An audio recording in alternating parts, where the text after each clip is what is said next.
So, welcome back to the Surrey Hill Smokers. We've got a little bit of an unboxing video today. I've had a box of goodies turn up from our friends at Flint and Flame. So, grab a drink and enjoy the video.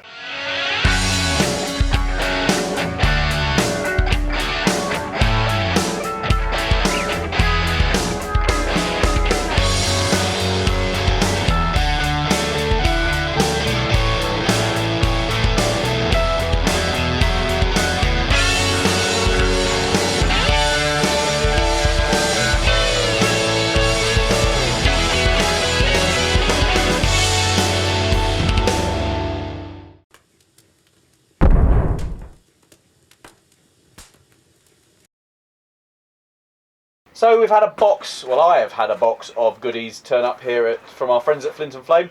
Some new knives. So what we're going to do is an unboxing video and show you what I have managed to acquire from our friends at Flint and Flame. So we'll open this up. Oh, we've got lots of boxes in here, Gav. It's going to be exciting. It's going to be exciting. Start with the little one. So here's the little one. We'll start easy. So this is their Flint and Flame Professional Series paring knife. Yeah, absolutely. These things are normally razor sharp. Yeah, that's sharp.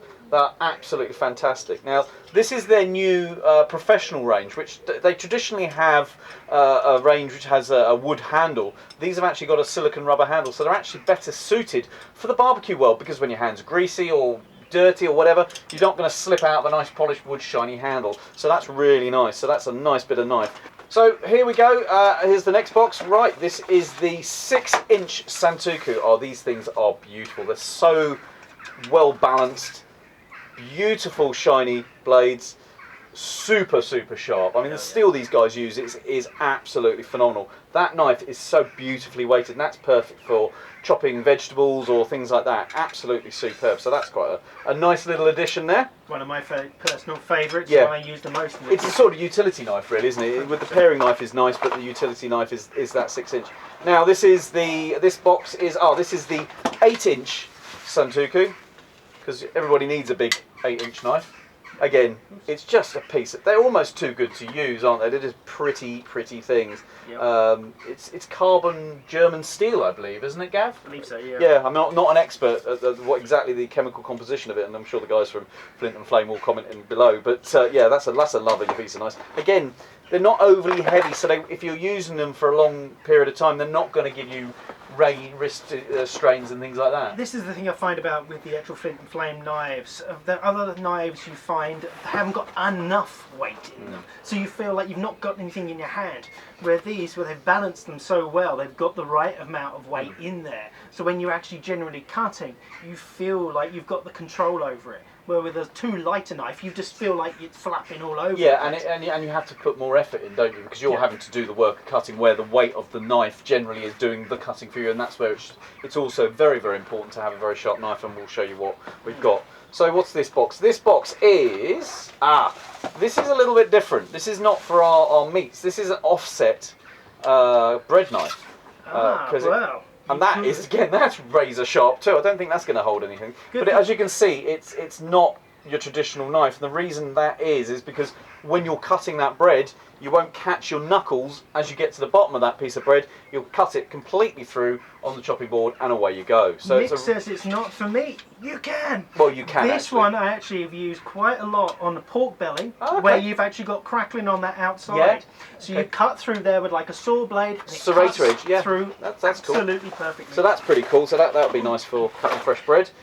And this final one, I know what one this is. This is a monster. Samurai sword. It is almost a samurai sword, Gav, you're not wrong.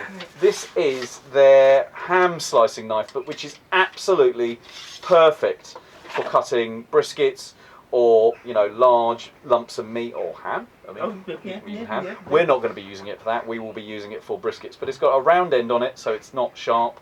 But the blade is absolutely, again, razor sharp. I have actually kind of used this already, so this is a little bit naughty.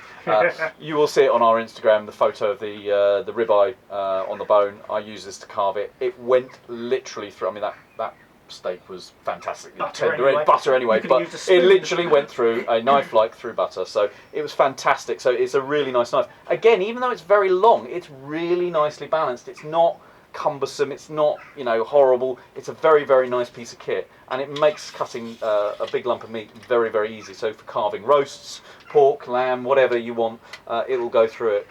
Good thing is with the briskets and stuff like that as well, with the longer blade, it's a singular motion. You don't chew up the meat by carving it backwards and forwards. Yeah. That's why I like a long blade as well for doing that. Yeah, absolutely, and I think you're spot on there. So this is one of the final items. Well, one of the final items, and there's a big box in here, which is kind of exciting, but it's something nice. So we were talking about keeping your knife sharp. This is the Flint and Flame ceramic knife sharpener. It's a really good bit of kit. I've had one of these before with a previous set of Flint and Flame knives, and it's just so easy to use. Literally 2 or 3 gentle strokes through it after you've used it and washed the knife, puts that edge back on, and it's not overly aggressive. You can get these electronic machines that are good, but they're very, very aggressive, and they remove a lot of material from the knife, which is not good because it means the knife's not going to last. Now these are really, really good. The only thing I will say after time, and I think after 8 years the other one broke, it still works, but the front part of the clasp there, you cut through the plastic eventually because you're catching it and it just cuts through. It still works because it's hinged, so you just have to push it down and make sure it doesn't pop back up. Very, very good bit of kit to have, and for the small investment that it costs, absolutely ideal for keeping the edge on these fantastic knives. Put that over there. Now final bit in here. Beautiful box this comes in. Well, not the brown cardboard box, but Gavin, you can move the other bits around. So the final box there, we've moved that out, is the Flint and Flame magnetic knife block. Now you can have a traditional sort of slide it in knife block from Flint and Flame, but this is their magnetic one. It's a really pretty piece of thing, and it looks really good in the kitchen, and I've wanted one of these for quite a while actually, so I thought, well, we might as well have one now. So let's get it out of the box and have a look at it up close, because this is absolutely beautiful. And as I say, it's more of an aesthetic thing as well as practical. Thank you, Gavin, my able assistant. There's lots of packing and cardboard in this, so I have to be careful that we take it out. So as you can see, it's double-sided as well, so it's not just single-sided. So you've got 2 planes. You can put knives either side of it. The magnets in there are really strong, but you've got the beautiful Flint and Flame logo on the front, and then you can put the knives in. So there was my new knives. I've got the main ones out. I didn't get the bread knife out, but Gavin's going to talk you through a comparison between the traditional Flint and Flame knives, which you've had for clearly a while, and my new ones here. So you can have a look and see the comparison, and we'll do some close-ups for you as well. So Gav, take it away, man, because you know about your knives better than I do. Yeah, the reason why Nick wanted this block is the fact is I've already got it. Yes. But I mean, as Nick's handles there with those rubber there, as she says, really good for oily hands during cooking process. My ones are actually the rosewood handles that they actually do. So I mean, Nick's is here, you know, with the 6-inch. Again, it's exactly the same in the sense of the profile, but the design on the handle slightly different. I mean, pretty much the same sort of weight. There's a little bit of difference in weight, but not anything that you'd really notice. Yours are probably a little bit heavier. Yeah, fractionally. Only fraction though, but not enough to upset the balance. And they're still very, very well balanced knives in the same points. So. Oh yeah, I mean they're still like razor blades as well. I mean, I've had these ones probably for now going 8 to 9 months. I mean my chef knife that I've got here I've had for a lot longer. But I mean the balance of them are so good. I mean personally, this one here, which is a boning knife that they do, is so good. It is sharp as a razor. It cuts meat really well. It's got good control, really nice sharp point. I mean, you could use that for trimming as well if you're trimming fat off a brisket or something like that. Yeah, exactly. Because it's small enough to be able to be handy and be able to use it, right? Yeah, light enough to easily get into all those little places. Absolutely brilliant. I was just using it this afternoon again for a tri-tip. So, absolutely amazing for that. This one here is just a chef knife, which Nick doesn't have. Great for just general cutting as well. Even though I do still seem to turn to gravitate. This one. The Santokus are nice. I just like the look of them, and I like the feel of the balance on them is really nice. It's just really nice to cut with. Yeah. Yeah, nice control. And they sharpen up nicely as well. So yeah. Absolutely amazingly. Yeah.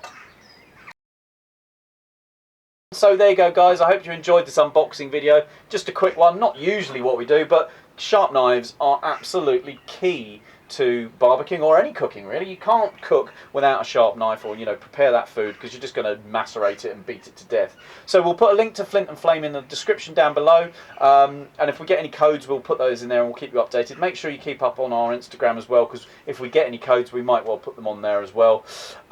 One thing I will say is make sure you hit that like and subscribe button. It's great that you guys are all watching our videos. Our last video had some fantastic views so far, but 92% of the people who watched it aren't subscribed. So if you're watching this and you haven't hit the subscribe button, make sure you do, because then you'll be updated when we do new content, which we will be doing a lot more now. We've had our little break and we're going to get back to it, as you can see. So thanks for watching, and we'll see you again soon.